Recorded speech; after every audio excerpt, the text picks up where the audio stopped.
চলো আজকে একটা ভীষণ সুন্দর শাড়ি দেখি। বিশেষ করে এই শাড়িটা তাদের জন্য যারা লাল প্রেমী এবং অর্কিড প্রেমী। তাহলে চলো শাড়িটি ওপেন করি এবং দেখি। এভরিওয়ান, আসসালামু আলাইকুম। আশা করছি সবাই অনেক ভালো আছেন। Welcome back to my Facebook page তন্দ্রাচ্ছন্ন।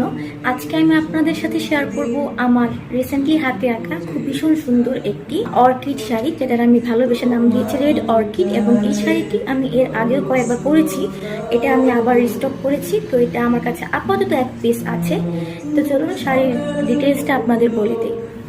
এই ভীষণ সুন্দর শাড়িটি আমি এঁকেছিলাম কয়েকদিন আগে, তো এটা আমি আবার একটু রিস্টক করেছি, কারণ অনেকেই অর্কিড ফুল প্রেমী যারা আছেন অনেকে অর্কিড ফুল খুঁজে থাকেন।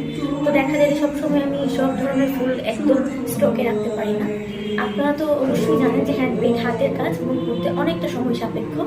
তো তার জন্য অল্প অল্প কিছু স্টক হচ্ছে আমি রাখি আমার পেজে।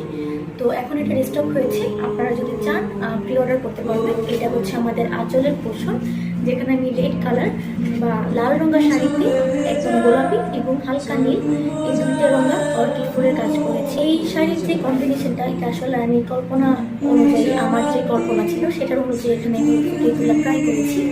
তো এটা হচ্ছে আমাদের আঁচল, এটা হচ্ছে আমার শাড়ির পাড় কিংবা কুচির অংশ, যেখানে হচ্ছে আমি খুব সুন্দর করে হ্যান্ড পেইন্ট করেছি ছোট ছোট অর্কিড ফুলে।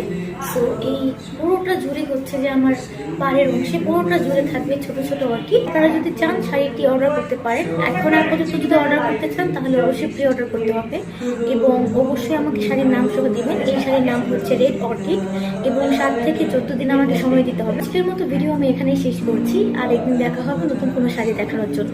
আজকের মতো আল্লাহ হাফেজ।